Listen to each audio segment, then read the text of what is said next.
كان قطز رحمه الله سبحان الله يرى ما بداخل كل وزير سبحان الله. ثم تحركت المشاعر بصورة أكبر وأكبر في صدر قطز رحمه الله، حتى وقف يخطب في الأمراء وهو يبكي ويقول: يا أمراء المسلمين. خلي بالك من الجملة ديت، تنفع تكون منهج حياة. قال: يا أمراء المسلمين، من للإسلام إن لم نكن نحن. يا الله، كلمة رائعة، كلمة هائلة.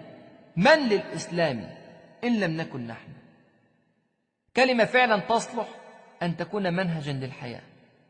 إذا قالها كل مسلم فلن تسقط أمة الإسلام أبدا أبدا. أحيانا ينتظر المسلم أن يأتي النصر من مسلمين آخرين، ينتظر أن يتحرك للإسلام فلان أو غيره، ولكن قليلا ما يفكر هو في التحرك، بل كثيرا ما يقوم بعملية نقد وتحليل وتعليق على أفعال وأقوال العاملين للإسلام، أما هو فلا يتحرك. أحيانا ينتظر المسلم أن يخرج صلاح أو خالد أو قطز أو القعقاع من بيت جاره أو من بلد آخر، ولا يفترض أن يخرج هؤلاء من بيته هو شخصيا. سبحان الله، لماذا لا تكون أنت صلاح الدين الأيوبي؟ لماذا لا تكون أنت يوسف ابن تشفين؟ لماذا لا تكون أنت نور الدين محمود الشهيد؟ لماذا؟ ليه يا إخواني؟ هؤلاء لا يزيدون ولا يقلون عن البشر شيئا إلا أنهم آمنوا بالله عز وجل وساروا في طريق الرسول صلى الله عليه وسلم، ونحن معنا كتاب الله عز وجل ومعنا نهج رسول الله صلى الله عليه وسلم، فلماذا ننتظر أن يكون التغيير من غيرنا وليس منا؟ من للإسلام إن لم نكن نحن. وقعت الكلمات في قلوب الأمراء. سبحان الله، عملوا إيه؟ ضجوا جميعا بالبكاء. سبحان الله، خشعت القلوب يا إخواني وأخواتي. ومن خشع قلبه فيرجى منه الخير كله. وقام بعض الأمراء وتكلموا بخير، وقام البقية يعلنون موافقتهم على الجهاد وعلى مواجهة التتار مهما كان الثمن. وهكذا سبحان الله نجح قطز في خطوة هي من أصعب خطوات حياتي، وهي في ذات الوقت من أعظم خطوات حياتي. من أصعب القرارات فعلا يا إخواني وأخواتي قرار الجهاد، وأخذ قطز رحمه الله ومن معه قرار الجهاد. إذن مصر تعلن الحرب على التتار. هذا القرار من أخطر القرارات في تاريخ مصر مطلقا، وهذا قرار لا ينفع أن يرجع فيه القائد أو الجيش أو الشعب.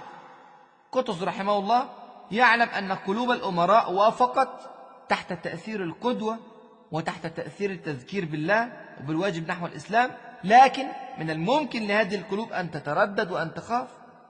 لذلك أراد قطز رحمه الله أن يفعل أمرا يقطع به خط الرجعة تماما على الأمراء، يقطع به الأمل في الاستسلام، لا يبقي أمامهم غير الخيار العسكري فقط. فماذا فعل قطز رحمه الله؟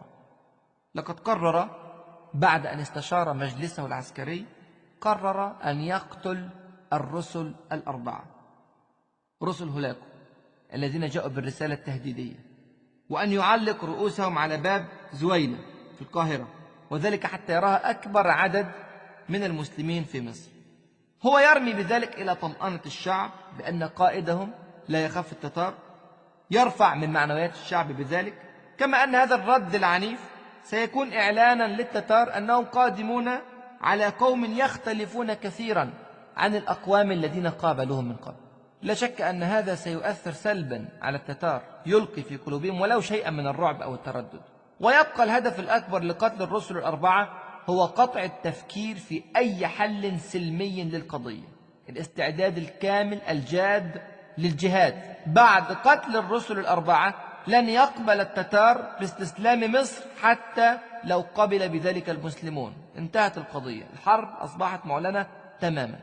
إذا خان الكفار العهد فلا يجوز للمسلمين خيانة عهودهم.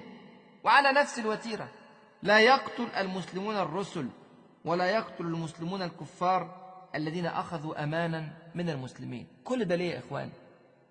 كل هذا ليبقى دين الإسلام نقيا خالصا غير مختلط بسلبيات القوانين الوضعية، ليظل المثل الإسلامي الرفيع، الخلق الإسلامي العالي، ليظل كل ذلك وسيلة باقية لدعوة شعب الأرض إلى هذا الدين الرائع، دين الإسلام. لكل ما سبق فإني أعتبر ما حدث من قطز رحمه الله والأمراء في هذه الخطوة هو هفوة وخطأ في الاجتهاد، ولا بد لكل إنسان مهما عظم قدره أن يكون له أخطاء إلا الأنبياء المعصومين، ويكفي المرء فخر أن تعد معايبه.